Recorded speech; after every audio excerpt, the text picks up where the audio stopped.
ये है question number 2। यहाँ पे देखो लोकल सेल्स यहाँ पे कितना है 1 लाख और परचेस कितना है 1,10,000। GST rate 5%। तो अगर कंपटीशन करेंगे यहाँ पर tax on outward supply means ये जो है ना, ये जीएसटी 3B का एक कलम एक पोर्शन है।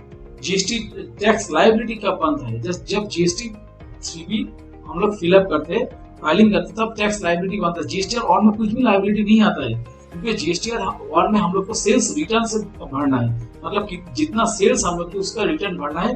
जीएसटी और में कुछ भी लायबिलिटी नहीं आता, लेकिन जीएसटी 3B में हम लोग का लायबिलिटी आता है, क्योंकि और जीएसटी 3B लायबिलिटी कैसे आता है, ये जीएसटी 1 का कलम से ही आता है। जब जीएसटी 1 हम लोग भरेंगे ना तब हमारे ऊपर सेल का लायबिलिटी आ जाता है, मतलब ये टोटल सेल जीएसटी 3 में आ जाता है, ऑटो पॉपुलेटेड हो जाते हैं। और परचेस का होता है, परचेस हमारा जो सप्लायर है वो जब जीएसटी 1 भरेगा तब वो से ऑटो पॉपुलेट होकर मेरा जीएसटी 3 में आ जाएगा। तो वो से GST total sales minus purchase, जो जितना भी टैक्स लायबिलिटी, अगर सेल्स ज्यादा होगा परचेस कम होगा तो टैक्स लायबिलिटी होगा, सेल्स कम होगा परचेस ज्यादा होगा तो यहाँ पर जीएसटी बैलेंस होगा और ये कैरी फॉरवर्ड हो जाएगा।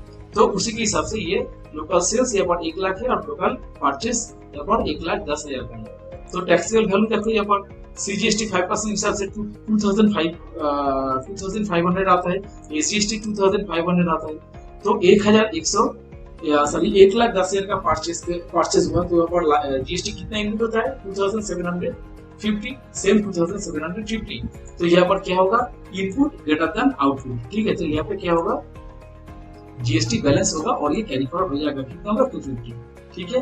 तो ये था वीडियो नंबर 2। ओके, तो आगे हम लोग और भी एग्जाम्पल देखेंगे और थोड़ा क्रिटिकल होते जाएगा, ठीक है ये सब। तो आज के लिए यही तक, गुड बाय।